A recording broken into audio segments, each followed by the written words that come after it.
Hi friends, I'm back with 5-ish things I liked about Greedy by Callie Kazumi. And I tried my best to do y'all a favor today because when I talked about this book in my last current next video where I was getting ready to read it, I had my Kindle with me instead of my iPad, so you couldn't see the wild and ridiculous, amazing dopamine hit of this cover. Would you please witness?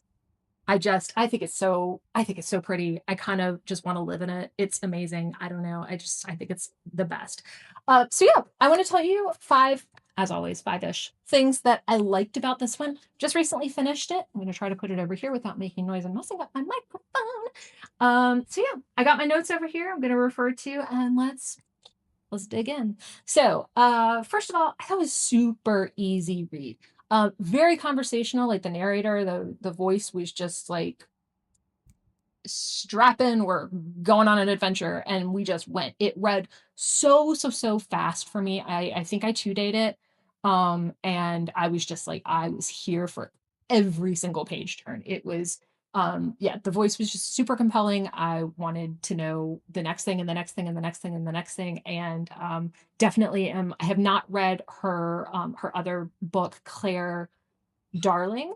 And I realized I assumed Callie Kazumi's pronouns. So if I screwed that up, let me know. And my apologies in advance. I have not read Claire Darling yet, but I'm gonna have to. It's definitely TBR after this. So yeah, that was my number one. Very easy to read, super conversational narrator. Took me on the journey, and I never wanted to get off the ride. Number two, I kind of knew, like if you've read the blurb or you know, anything, or you saw my video where I talked about it, I kind of knew where we were headed with this book, but I didn't necessarily know how we were going to get there. And if you saw me talk about Augustina Basterrica's work, feels very similar to me of like, okay, I kind of know, like for Tender is the Flesh by Basterrica, I kind of knew where we were headed with the story, but there was still part of me that was like, I don't know, like, are we really going there? And if we are, how are we going to get there? And like, maybe even I kind of hope we're not, but like, I'm still here for it, even if we are.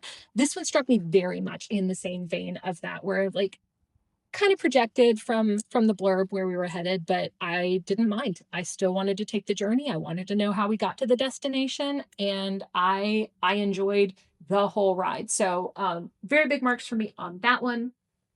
Number three, okay. I've talked before about how I don't mind having a narrator who I don't like. I don't mind having a whole cast of characters I don't necessarily like. In this case, I actually really liked the narrator, even though he was making terrible choices all the time. I was still rooting for him. I was like, yeah, buddy, this is gonna be great for you. The whole book. And so I found that awesome. I don't mind when I have a character who I'm like, oof, that was so stupid. Sorry. Oh, I don't like that I used that word. I'm really trying to take that one out of my vocabulary. That was not a great choice that you just made.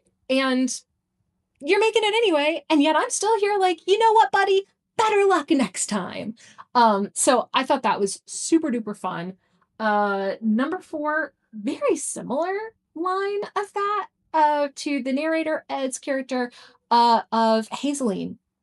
I'm hoping that's the right pronunciation. I'm thinking I did research. I looked it up. That was the pronunciation that the internets said most likely. So we're going with it. If it's not right, somebody let me know. If your name is actually that name, I mean, tell me how you like to have it pronounced, because I would prefer to get it right.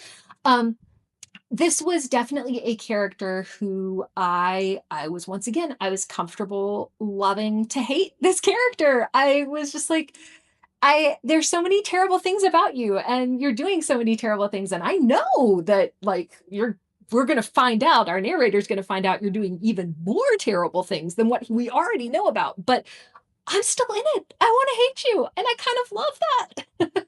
And so I really super enjoyed that. I don't, honestly, I yes, a villain by basically all standards, but are they more like an antagonist slash very, very, very good hero in in her own mind character, which that that can be very tricky. I'm gonna put on my writerly cap for a moment. That can be very tricky. We can with villains. We, maybe we don't want to be super mean to our heroes, or maybe we don't necessarily always feel the need to really flesh them out. And we have to keep in mind that a villain, an antagonist, is and how did I say that? Antagonist. An antagonist is just as much the main character of their own story as the hero is of the story. Assuming the hero is the main character of the story, because that's not always the case.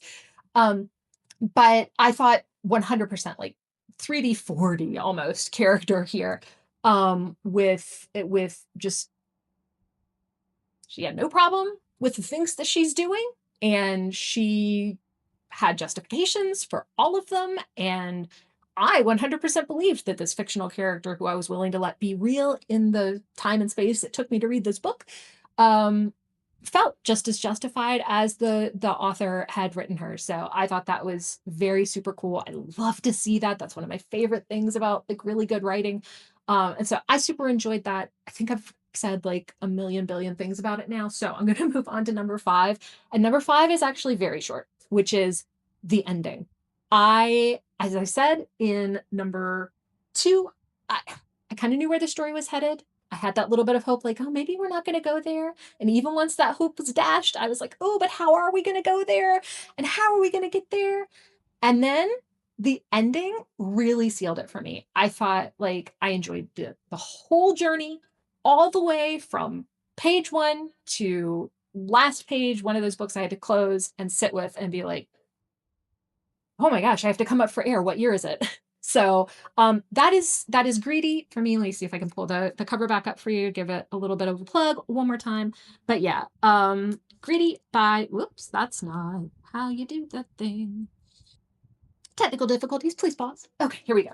Greedy by Callie Kazumi. Definite huge 5-star for me. Super enjoyed it. Gotta read. Claire Darling. And yeah, let me know. Did you read this one? Are you waiting to read this one? What did you like about it? What did you not like about it? Because we're totally allowed to have different tastes in books. And if you like 100% hated this one, I would love to hear from you about what you hated and why. Yeah, so I think that's it. Let me know in the comments what you think, what you thought, what you're feeling, and I'll be back whenever I finish the next one with another 5-ish things. But I think we stuck to 5 this time, didn't we? I don't know. We're not really keeping count, are we? It is what it is. Okay, that's it for me. I hope you have the most wonderful of days, my darling internet friends. And yeah, I think that's all that's left for me to say is cheers and happy reading. Bye.